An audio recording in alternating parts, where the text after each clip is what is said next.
fue organizado como un servicio civil que depende directamente del primer ministro, aunque buena parte de su personal haya servido en las Fuerzas Armadas israelíes. Como parte del servicio militar obligatorio en Israel, y buena parte son oficiales, el Mossad no usa rangos militares. Su sede está en Tel Aviv y cuenta con 8 departamentos. Estos oficiales son llamados Katzas, oficial de información en hebreo. Son similares a los agentes de la CIA. Operan sobre todo en Europa y Oriente Próximo. Trabaja con servicios de inteligencia aliados, pero puede también juntarse con aquellos en los que no tienen una relación diplomática normal. El Mossad cuenta con un departamento de investigación dedicado a la producción de inteligencia y tecnología que se encarga del desarrollo de aparatos que ayudan en las misiones de estos agentes, y muchos son ahora mujeres. Porque había un científico y un agente del Mossad fue y se lo ligó y cayó. Y después de una noche de placer lo drogaron y se lo llevaron a su país y allá lo sentenciaron. Estaba acusado de vender desarrollo tecnológico a Irán, que han sido sus enemigos desde ya hace mucho tiempo. Históricos. De toda la vida. Pues sí, hay que recordar que ese es de toda la vida, desde que surgió el Estado Islámico. Desde que se repartieron ese territorio, ¿no? Y que se No, desde que el Shah no era enemigo de Israel, era aliado de Israel. Ya el Ayatollah Khomeini ya empezó un programa nuclear de armamento para combatir a Israel. Pues hubo una época de paz, ¿no? Cuando estuvo Yasser, ¿cómo se llamaba? ¿Arafat? Yasser Arafat, bueno, sí, él inició un proceso de paz, pero él nada tenía que ver con Irán. ¿No? Nada, absolutamente. Entonces lo estoy confundiendo. ¿El de dónde era? Él era de Palestina, él era palestino. Ah, sí, es cierto. cierto. La OLP. Sí, cierto, sí, cierto. Sí, cierto. Es que estuvieron en guerra con Egipto y con todos esos, ¿no? Durante mucho tiempo. Pues no. Cólera de Dios. La operación Cólera de Dios, consistente en el asesinato de palestinos que fueron autores o cómplices de la masacre de Múnich, llevado a cabo por el grupo terrorista Septiembre Negro durante los Juegos Olímpicos en el 72. La operación Entebbe, también está en el cine, supuso la liberación de pasajeros secuestrados en un aeropuerto de Uganda, la obtención de planos del caza francés Mirage 5. Dicen, Marcel Bloch, de ascendencia judía, los entregó directamente al Mossad, la que recordaba Alejandro la captura en Argentina del criminal de guerra nazi Eichmann Adolf, Operación Garibaldi, en la que lo capturaron y lo sacaron y lo sentenciaron. La captura en Frankfurt de Ulrich Snaf, es militar oficial israelí, miembro de la Waffen-SS, que se hizo pasar por un judío después de la guerra e inmigró a Israel, posteriormente convertido en agente de Egipto. Y pues así, estas son algunas de las campañas más llamativas de esta agencia de seguridad que está en todo el mundo, principalmente en México, donde hay una gran comunidad y donde hay mucho movimiento de dinero de ellos. Aunque ahora ya es una atracción, dicen, quien va a Israel y te entrenan. como si fueras agente del Mossad y te dicen qué hacer si hay un ataque de bomba, o sea, alguien te quiere secuestrar, y dan cursos. Te diviertes en esos campos porque puedes disparar con armas de alto poder y peleas con cuchillos.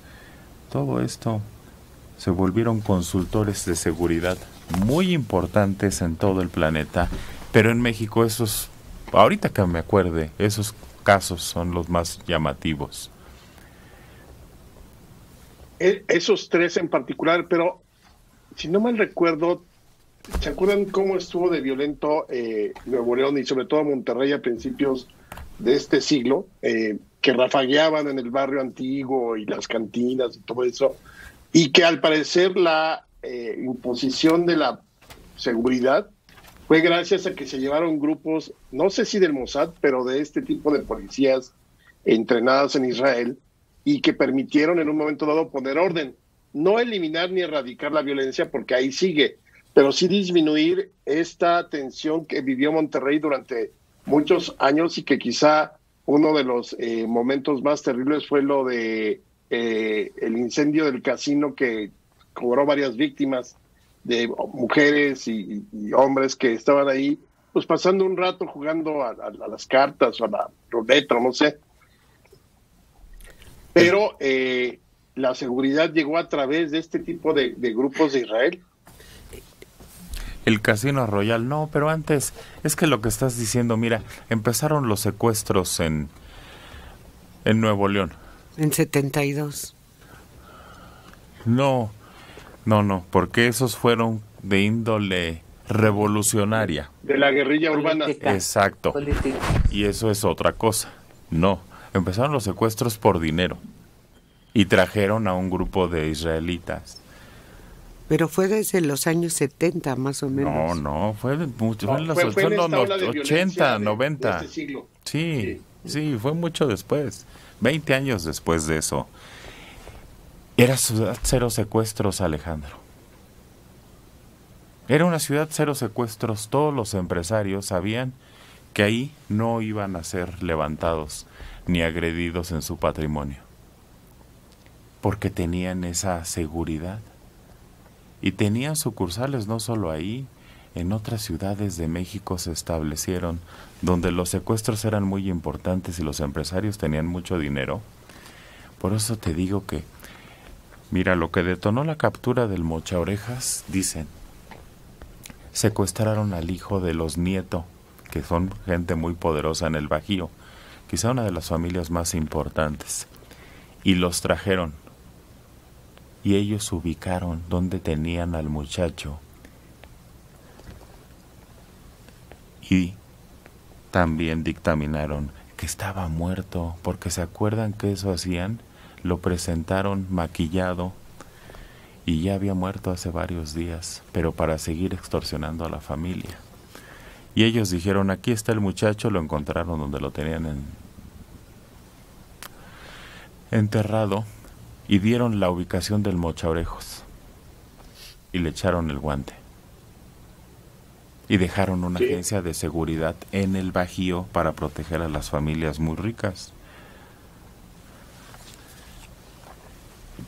Pero sí, y aquí pues lo platican en el documental de Vallarta, y se ha revelado ahora cómo este hombre, cualquier problema de seguridad que tenían en la comunidad, le hablaban y le decían, ya sea que negociaran el rescate o que actuaran, pero ellos lo solucionaban. Tenían gente preparada para obtener el dinero en caso de que hubiera que pagar, o para atraparlos en caso que hubiera que investigar, porque la fiscalía nomás no da una con las llamadas y con la identificación.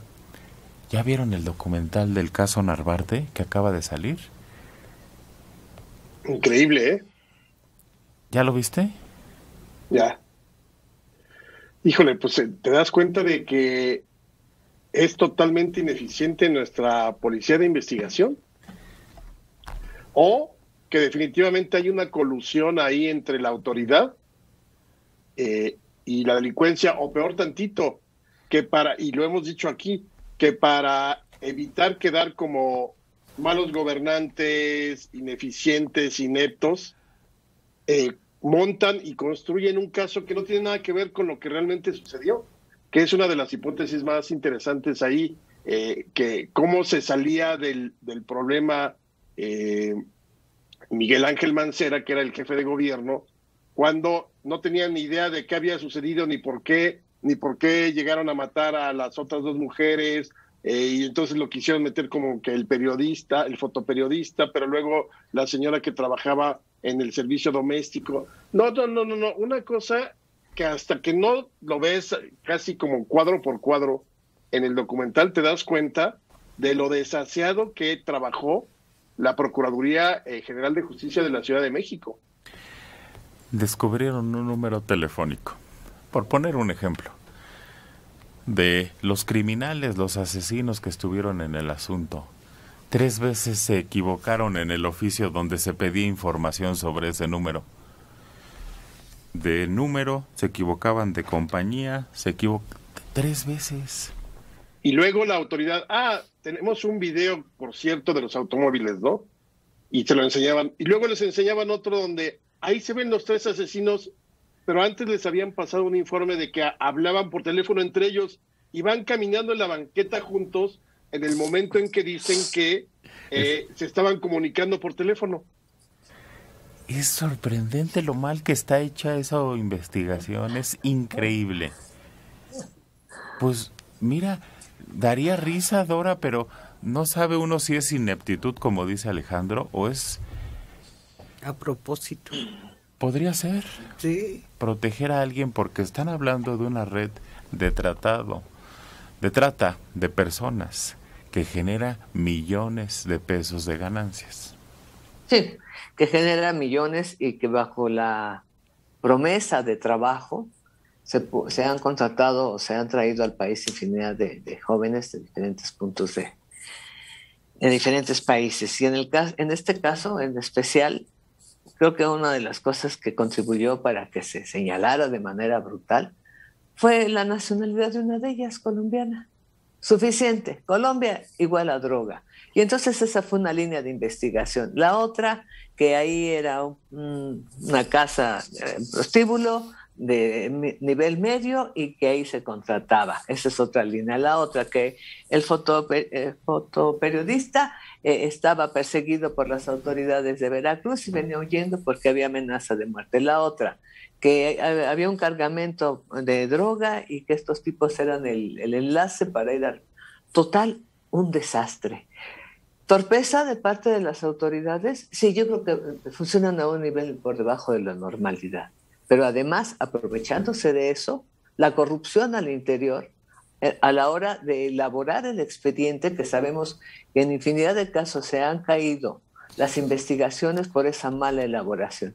Pero si vamos, que ni siquiera un oficio decente pueden dirigir para investigar un número, imagínate si van a poder integrar un expediente con el peso, la solidez y los requisitos que requiere para seguir el debido proceso o la debida investigación. La porquería con la que batieron ese caso solo puede corresponder a corrupción.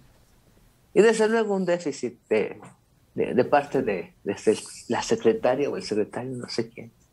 No, terrible, terrible. Durante muchas semanas alrededor del edificio donde fue la masacre, los periodicuchos, esos, los pasquines, no sé cómo se llaman, los que salen localmente, no dejaban de hablar de esto. Pasaban por las calles, yo trabajaba cerca de ese punto, y era impresionante cómo todos los días había una nota diferente en estos periódicos de impresión local. La curiosidad, el morbo, lo que los mismos vecinos te decían, era de lo más sucio y contaminado, porque se maneció el caso. Si fueron 5 las víctimas, había 500 versiones de cada uno de ellos en el rumbo. Y la policía lo único que hizo fue poner su bandita famosa, y durante un tiempo pues estuvieron ahí, pero nunca se avanzó. Y desde luego aquí hay un responsable, o varios. Pero yo empezaría por el jefe de la Nacional y de ahí me voy al jefe de la Ciudad de México, en ese momento del Distrito Federal. ¿Por qué lo ocultaron? ¿Por qué permitieron que se hiciera tal difusión del caso? Ofendiendo a estas personas porque no tenían un antecedente claro de sus vidas. La señora del aseo, la que asistía en la casa, una mujer que ni la debía ni la tenía, qué barbaridad. Alejandra, porque ahí la hija se queja que por qué se refieren a ella como la señora del aseo. 7 años y tienes tú que andar investigando y entrando a las carpetas y viendo qué está mal, porque ellos ni les interesa ni van a hacer justicia.